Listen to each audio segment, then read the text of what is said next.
Salut à tous, ici le Conteur. Aujourd'hui, on se retrouve pour des histoires de parents rois du monde. L'histoire suivante est postée par Nick Knox. Je vais donc vous raconter comment cette reine du monde a essayé de me faire devenir sa babysitter sauveteuse gratos. Nous venons d'acquérir une de ces piscines hors sol que vous installez vous-même, qui fait 1,20 m de profondeur et 4 mètres de diamètre. Nous avons passé 2 jours à la monter, à la remplir, à la laisser chauffer. Enfin, hier, elle était prête et ma fille a demandé si elle pouvait inviter une petite fille de la rue avec laquelle elle était à moitié amie à venir nager avec elle. Comme elles ont 8 ans et qu'elles sont assez grandes pour se tenir debout la tête hors de l'eau, j'ai dit d'accord. Eh bien, la copine a amené sa petite sœur, qui a probablement moins de 2 ans. Je dis à la copine que sa petite sœur ne peut pas entrer dans l'eau si sa mère n'est pas là pour la surveiller, et je la renvoie chez elle avec le message. Elles reviennent toutes les deux et elle me dit « Maman m'a dit que c'est bon avec ses brassards et que je pouvais la surveiller ». Je lui réponds « Non, ça ne va pas. Je ne pense pas qu'un enfant de 8 ans soit assez responsable pour surveiller un tout petit dans une piscine, et je ne veux pas non plus être celle qui la surveille. Tu dois dire à ta mère que soit elle vient surveiller ta petite sœur, soit elle n'ira pas dans la piscine. » Elles rentrent toutes les deux à la maison et reviennent toutes les deux. À ce moment-là, je suis furieuse et je retourne chez eux avec eux et je frappe à la porte. Ils ne répondent pas. Je continue à frapper. Puis la porte du garage commence à s'ouvrir et cette femme sort sa voiture. Je me suis empressé d'aller me placer au bout de l'allée avec tous les enfants derrière moi, les 2 siens et les 2 miens. Elle sort de sa voiture, furieuse, et me demande quel est mon problème. Je lui réponds que mon problème est que je ne suis pas sa babysitter et que je ne vais certainement pas être responsable d'empêcher son bébé de se noyer dans ma piscine sur ma propriété. Elle commence alors à parler à ses propres enfants en disant « Je suis désolée mes bébés, la méchante dame ne va pas vous laisser nager, je suis désolée les princesses. » Et ainsi de suite. Bien sûr, le bambin éclate en sanglots et Reine du Monde me crie « Regarde ce que tu as fait, tu l'as fait pleurer, tu as gâché sa journée. J'espère que tu es fier de toi. » Elle attrape alors la petite sœur qui hurle et la jette dans la voiture, et hurle à la copine de monter aussi. La copine est toute rouge et on voit bien qu'elle est très embarrassée et qu'elle se contente de marmonner qu'elle est désolée, tout en montant dans la voiture. Reine du Monde sort ensuite de sa propre allée et nous rentrons à pied à la maison. Grognasse. L'histoire suivante est postée par Homeless Ninja. Contexte. J'ai rejoint l'armée à la sortie du lycée. Pendant toute la formation de base, j'ai voulu faire partie d'une unité de l'armée connue sous le nom de la Vieille Garde. La Vieille Garde est responsable des cérémonies dans la région de Washington et des funérailles au cimetière national d'Arlington entre autres. La Vieille Garde se compose d'unités dont vous avez peut-être entendu parler, telles que l'US Army Drill Team ou les Sentinelles de la Tombe des Inconnus, ainsi que de sections moins connues telles que la batterie de salut des canons présidentiels, et la garde de couleur continentale de l'armée américaine, et est la plus ancienne unité active de l'armée. C'est l'heure de l'histoire. Alors, sans déconner, on y était. C'était le 4 juillet à Washington. Pour rappel, c'est la fête nationale américaine. C'est une grande fête, il se passe toutes sortes de choses, je suis sûr que vous pouvez l'imaginer. La plupart des festivités se déroulent devant le Capitole, sur le National Mall. Dans le cadre des festivités, mon unité, la batterie de salut des canons présidentiels, tire la ligne de base pour la représentation de l'ouverture de 1812. Arme anti-char 76 mm tiré à blanc. Seuls les gars les plus expérimentés de la section sont choisis pour le faire. Alors, le reste d'entre nous se voit attribuer une zone délimitée à l'avant du bâtiment. Nous apportons de la nourriture, des chaises, nos familles, et nous faisons des grillades pendant la journée et regardons le spectacle quand il commence. Pendant les premières heures de la journée, il n'y a pas trop de monde, mais à l'approche du soir, c'est la cohue, presque épaule contre épaule. Heureusement, comme je l'ai déjà mentionné, nous avions notre propre zone à l'avant, séparée du public, ce qui nous donnait suffisamment d'espace pour organiser notre barbecue. Tout au long de la journée, les gens nous demandaient poliment s'ils pouvaient se joindre à nous. Nous n'étions pas en uniforme, mais nous portions des t-shirts de notre unité et nous représentions donc l'armée. C'est alors qu'entre en scène Karen. C'est le milieu de l'après-midi, encore quelques heures avant le spectacle. Nous profitions du temps et de notre temps libre, et je me trouvais à la limite de notre zone lorsque j'ai entendu quelqu'un derrière moi. Je me retourne et la voilà, le visage pincé et une coupe de cheveux qui dit « Je veux parler au manager de votre manager ». « Excusez-moi, jeune homme, pourriez-vous demander à votre père d'enlever cette corde? C'est censé être une zone publique pour tout le monde et mes enfants ne peuvent pas voir le Capitole. » Attention, il y a des panneaux accrochés à la corde tous les 2 mètres qui expliquent l'utilité de la corde. Je réponds donc avec mon meilleur sourire de relations publiques. Je suis désolé madame, cette zone est réservée aux membres de la vieille garde et à leurs familles. Si vous voulez revenir un peu plus tard au crépuscule, nous enlèverons la corde à ce moment-là. La vieille garde? Je n'ai jamais entendu parler d'eux auparavant. Moi, toujours heureux de transmettre des connaissances. Madame, la vieille garde est la principale unité de cérémonie de l'armée américaine et l'escorte du président des États-Unis d'Amérique. Je ne vois pas le président, vous ne devriez pas être en train de l'escorter ou quelque chose comme ça? Je n'avais aucune idée de comment répondre à cela. Heureusement, j'ai été sauvé. Mon sergent pose la main sur mon épaule. Bonjour madame, je suis le sergent de première classe, mec qui commande. Quel semble être le problème? Comme je savais que c'était mon signal pour dégarpir, je suis retourné à ma chaise et j'ai observé leur interaction. Je n'ai rien entendu, mais l'interaction s'est terminée par le départ de Karen, l'air agacé. Je n'y ai plus pensé, jusqu'à 2 heures plus tard. Nous étions en train de ramasser nos déchets, de démonter les chaises et les tables, etc. Du coin de l'œil, je vois Karen s'approcher à nouveau, cette fois-ci accompagnée de 2 policiers du Capitole. Le sergent l'a aussi remarqué, et je l'ai entendu marmonner dans sa barbe. Qu'est-ce que c'est que c'est? Alors qu'il marchait pour intercepter le trio. Je n'ai pas entendu toute la conversation, mais nous en avons tous entendu parler plus tard. Messieurs les policiers, quel est le problème? Le policier, manifestement exaspéré par la situation.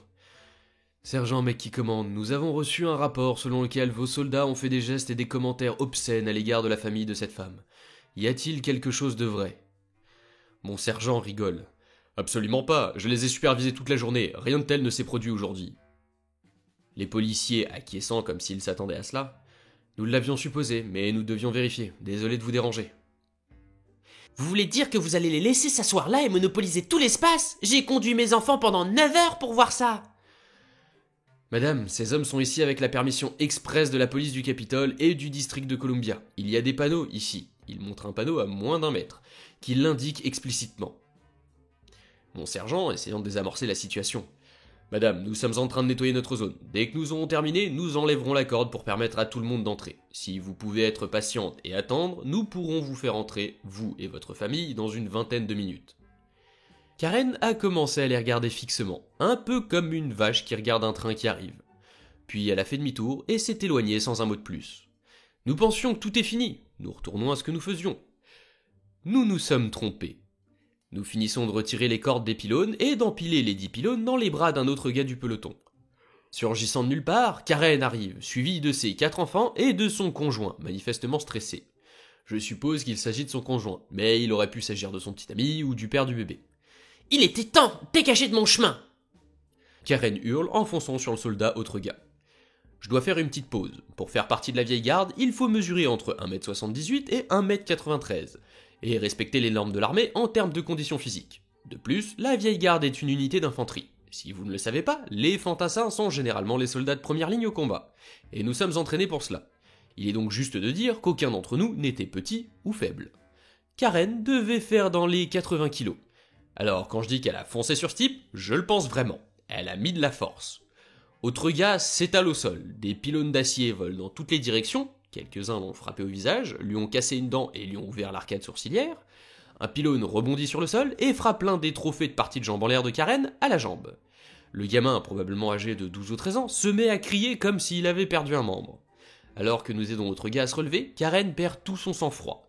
Le visage rouge, elle hurle qu'elle va nous poursuivre pour agression, que nous ne sommes probablement même pas de vrais soldats, que nous avons ruiné ses vacances familiales, bla bla bla. À ce stade, le sergent en a marre d'elle.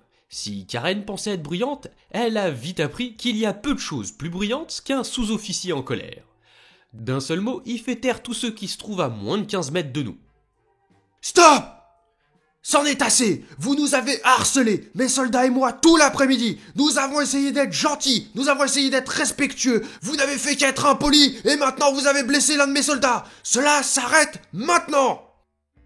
Je pense que Karen a eu une petite attaque à ce moment-là. Elle est restée debout, bouche bée, incapable de prononcer un seul mot. Et puis, comme il fallait s'y attendre, les 2 policiers du Capitole sont arrivés. Ils n'étaient pas loin et avaient assisté à tout l'incident. Je ne pensais pas que les yeux de Karen pourraient s'agrandir davantage, jusqu'à ce que le premier policier sorte une paire de menottes et dise « Madame, tournez-vous et mettez les mains derrière le dos, vous êtes en état d'arrestation pour agression et harcèlement. » Elle a essayé toutes les excuses possibles et imaginables, mais les flics n'ont rien voulu savoir. Ils ont parlé à autre gars, ils voulaient porter plainte, alors ils l'ont emmené. Je ne sais pas ce que le père a fait des enfants, ils ont disparu quand les flics ont commencé à emmener Karen. Après le retour d'autres gars de l'audience au tribunal, on a découvert que Karen transportait 3 bouteilles de pilules qui n'étaient pas les siennes et 2 cartes de crédit volées lorsque les flics l'ont fouillée. Je ne sais pas quelle peine elle a eue, mais ce n'était pas suffisant.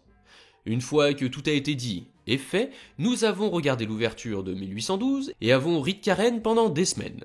Autre gars s'en est sorti, une dent cassée et quelques contusions. Rien de grave, heureusement. Je fais plein de trucs illégaux, mais je vais faire en sorte d'attirer l'attention des policiers sur moi. C'est très intelligent. Nom de Zeus, qu'est-ce qu'il peut y avoir des gens stupides? L'histoire suivante est postée par Leveille Neighborhood 96. C'était il y a quelques années, mais je n'arrive pas à me l'enlever de la tête, alors j'ai pensé à vous partager l'histoire. Commençons l'histoire. À l'époque, ma famille vivait à l'autre bout du pays, et j'achetais généralement un vol pour m'y rendre. C'était pendant les vacances, alors tout était blindé et il y avait beaucoup d'orage.